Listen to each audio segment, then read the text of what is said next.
Welcome, Sloka 22. Let us reflect on the 22nd Sloka of Bhaja Govindam. Let us first listen to the Sloka.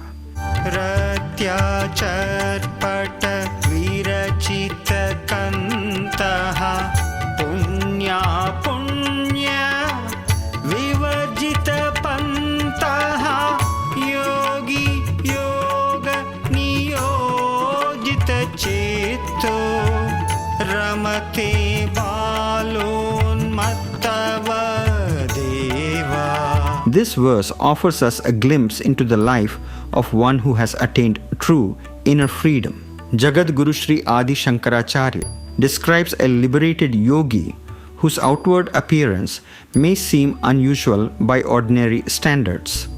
His clothing is simple, even made from pieces of discarded cloth found along the roadside.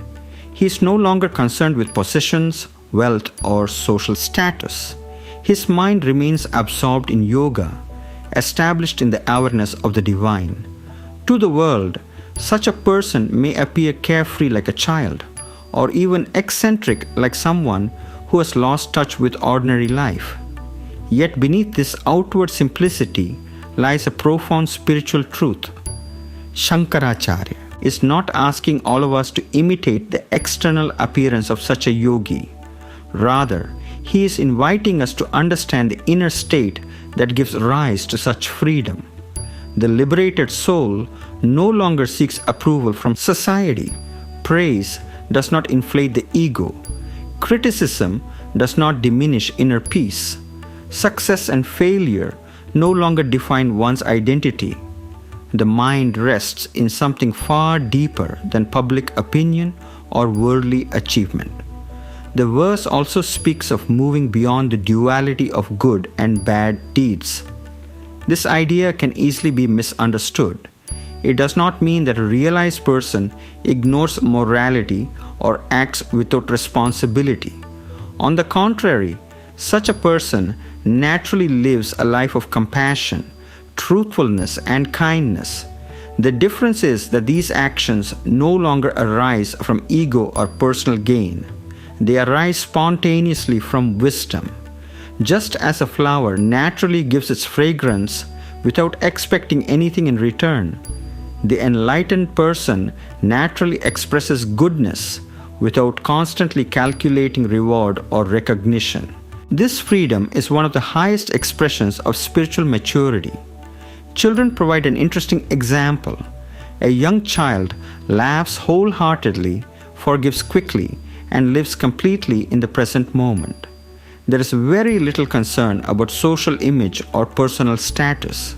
As adults, we gradually become more self-conscious. We begin to worry about what others may think. We compare ourselves with those around us. We seek recognition, approval, and validation. Without realizing it, much of our happiness becomes dependent upon the opinions of others. Shankaracharya reminds us that true freedom begins when we gently loosen this dependence. The liberated yogi is compared to a child not because of immaturity but because of innocence. His joy is natural, his peace is effortless. His actions arise from a heart that is no longer burdened by constant self-concern. Let us consider a simple example from everyday life. Imagine two musicians performing the very same piece before an audience. One is completely absorbed in the music itself.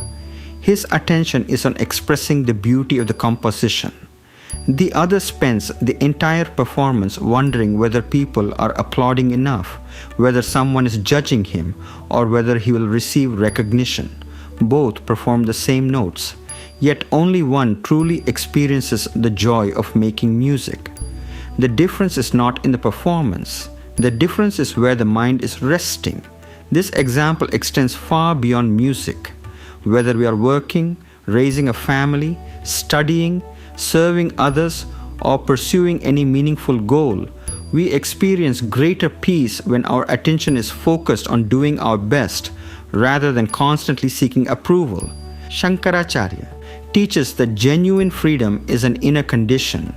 It does not depend upon what we wear, where we live, or how others perceive us. It depends upon the quiet realization that our true nature remains untouched by praise or blame, gain or loss, success or failure.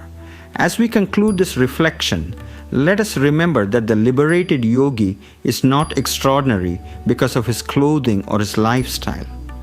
He is extraordinary because he has discovered a freedom that cannot be taken away by changing circumstances.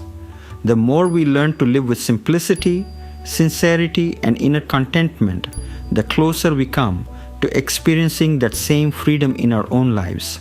For true liberation is not found in escaping the world. It is found in living within the world without becoming imprisoned by it. That concludes our reflection on Sloka 22 of Bhaja Govindam. If you enjoyed this episode, I invite you to explore other enduring works from literary and philosophical traditions across the world at shikshakdp.com. Until next time, this is Hari Kavi signing off. Thank you for listening.